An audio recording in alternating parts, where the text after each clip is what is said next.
À l'heure bleue, Bruxelles Midi se croyait seul.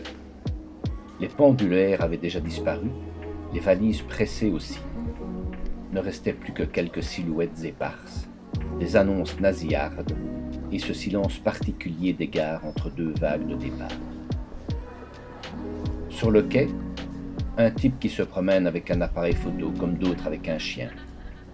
Il hésitait entre rentrer chez lui ou prendre le premier train pour n'importe où.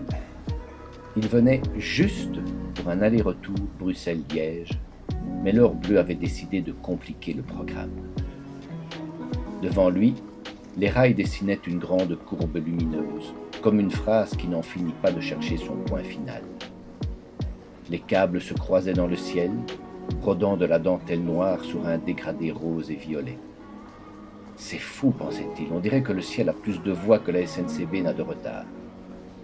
Il sourit tout seul. Au moins, quelqu'un rit à ses blagues. Le panneau Brusselzuid brillait d'un bleu électrique, un peu kitsch, mais rassurant.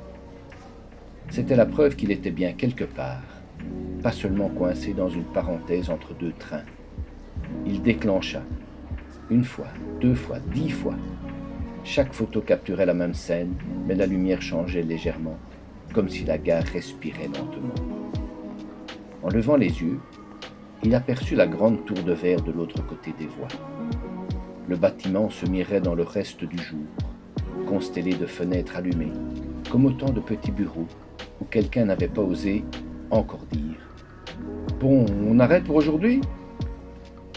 La tour, elle, avait l'air de surveiller la gare, un peu comme un prof de maths regarde une classe de voies de garage, sérieuse, droite, impassible. Il pensa « C'est notre phare cosmopolite, sauf qu'au lieu de sauver les bateaux, il éclaire les naveteurs fatigués. » Il traversa le passage souterrain et se retrouva sur un quai presque désert. Face à lui, l'alignement des voies, des quais, des graffitis et des immeubles formaient un décor de film. Un peu sale, un peu bancal, mais étrangement photogénique. Les graffitis mettaient de la couleur là où le béton avait depuis longtemps abandonné. Les lampadaires, eux, tentaient d'imiter la lune avec un enthousiasme discutable. Bruxelles Midi n'était pas belle comme une carte postale. Elle était belle comme une vérité qu'on assume. Un lieu de passage, de rendez-vous raté, de retour tardif et de départ trop rapide. Une gare qui porte la trace de ceux qui n'y font que passer.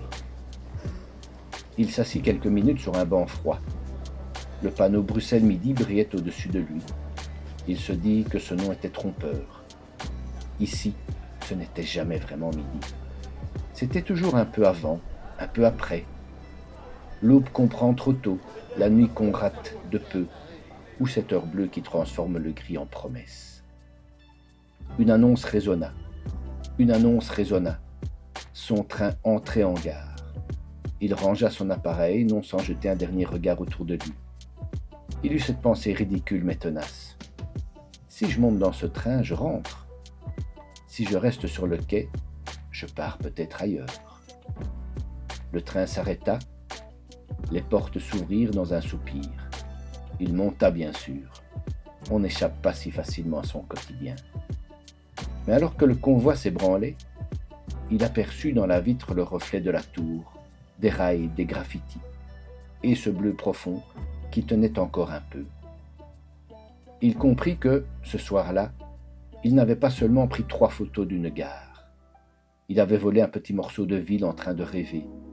Et, quelque part entre 2 arrêts, il se promit qu'un jour il prendrait vraiment le premier train pour n'importe où. Mais pas ce soir. Ce soir, Bruxelles Midi avait été suffisamment loin pour lui.